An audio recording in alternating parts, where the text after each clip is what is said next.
Well, Matt, thanks very much for talking to us for the very first time on Blues TV. How have you settled in so far?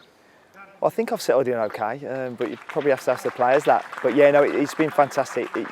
Great team on the pitch, off the pitch. The staff and the players have been excellent. The attitude's been really good, so it's helped me settle in, and also with the new staff coming together.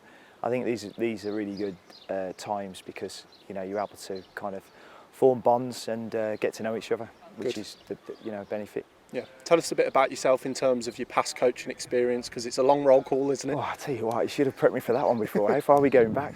Yeah. So the good thing, it's brilliant coming back being from Birmingham. So I started at Bromsgrove Rovers as a coach, now Bromsgrove Sporting, then into Worcester alongside my other career as kind of assistant manager and coach. Bit of time at Redditch just before that, and then into Kidderminster, and then that was when I kind of went full time, working with John for the first time, and then from there moved to QPR with Steve McLaren and John. Yeah. How did you find your time at Queen's Park Rangers, those 4 seasons? Yeah, excellent. Really good club, really good people, all the players, everyone you work with, and it just seemed the right time anyway with the new manager coming in. So, wish them all the best, but it was very good for me. Yeah, you mentioned coming to Portugal, being out here. It's hot, but it's been a learning curve for everyone. What's it been like taking on a new group of players, learning names and personalities as well to go with that? That's what I said at the start. It's really good being on a camp like this because you're all in the same hotel for that 7 days. So I think it accelerates that process. And yeah, like you say, working out how people like to be spoken to, how they kind of react to different circumstances in the coaching. So even with the staff as well, you find out what they're like as people, which is the most important thing, and then everything else comes after that. Yeah, we've got a good core of senior pros here who you'll have worked with the last few days, but also a good group of young lads who really have benefited from coming out here. What's it been like working with them? Yeah, I think that's the big difference that John and I would say. We're working with a group of players. We don't really put them in categories, and that's how we've always done it.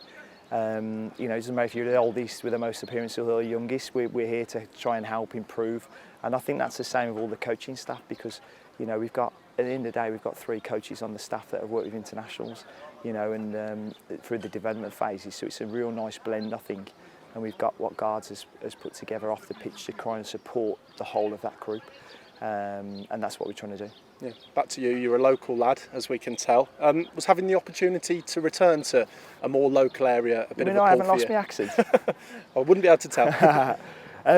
Obviously, when the opportunity come up, it was brilliant, really, because it just reminded me and my brother, we used to live on the estate behind the Man on the Moon, so I'm from West Heath, and we used to go and sneak on to play over the Hayes, which is now where Alfchurch is, and then even my mum and my nan actually used to work in Wasteel's house, so it's amazing me. I know the training ground was converted a long time ago, so when I was driving that first day, rather than down the M40 into there with the 5-10 minutes, it was bringing back those memories. So it's all good, but obviously we're here to work. It's great location, so we can get more quality stuff done. But yeah, I'm not going to lie, it's not bad to be back in Birmingham. Yeah, fantastic. In fact, it's a very local staff in general. Obviously, Mike, Keith, and John all know the area very well. Does that give you all a better understanding of what Blues is about, as well as a club? Yeah, I think so. 100%. I've got a lot of friends that are Blues fans, fans of the clubs in the Midlands, and they've already been messaging me, and that community feel as well. I think the other thing, because we've all got different pathways, because I've kind of come in from non-league, we've got a great non-league community in and around Birmingham with some excellent clubs, excellent people, and volunteers, which are generating players. So I think, when you come into a club like Birmingham, those kind of, it can only be a good thing. And yeah, but drawing on all those experiences of the staff, hopefully will be excellent for the club. Yeah. Tell us about your working relationship with the gaffer, because you've known him for a while now. Yeah, so I didn't know him before I went into Kidderminster, but I think it was very clear from the first time I met him, he was going to be very good. Just coming out, he's been captain everywhere he was. And we got into it straight away. The benefit of Kidderminster being full-time, we learnt a lot there, and the recruitment and how to get a style of play and managing the dressing room and everything else, which is what we've done as players, but when you cross over into the coaching side.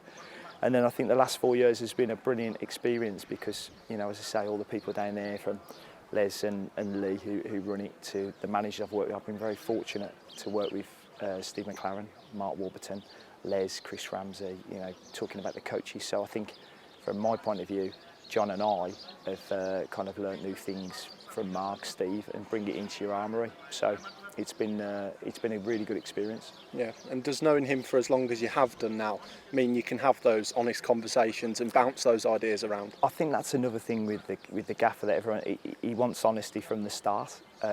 He's very kind of okay with that because he doesn't want to hear what people think he wants to hear. He's just tell him straight and he makes a decision. He's you know, really good at managing groups, and even already, hopefully you've seen that as we go through.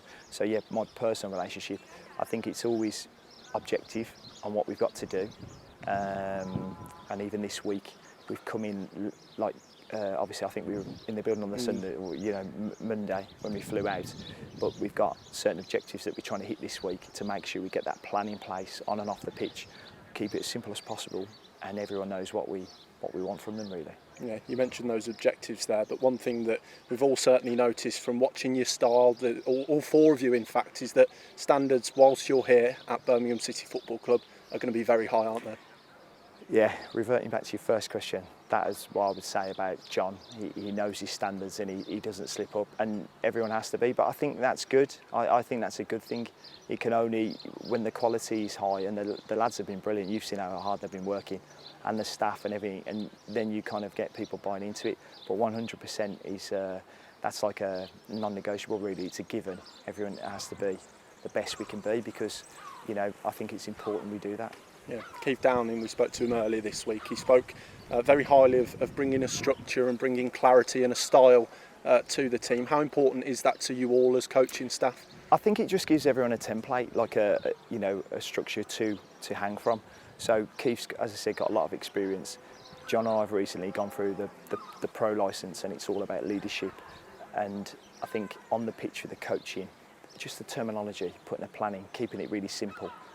The top businesses and the top sports teams, it's about the people, and I think that's what we're trying to get through. So we start with the people, the characters, and then we try and improve from there, because you've got to want to improve, haven't you? It doesn't matter what walk of life you're in, and you've got to enjoy what you do, because I mean you're a long time working, as my dad keeps saying to me. So you've got to enjoy, and that's one of the reasons I really enjoy being in the football kind of environment, and hopefully we can bring that enthusiasm and that structure to what we're doing at the moment. Yeah, that's it. Just finally, less than 3 weeks to go now until the first game away at Luton 20 Town. days. 20 days, in fact. Yeah. How important are the next few weeks now? Yeah, they're all every day is critical, because listen, we've come in, we're grateful to be here.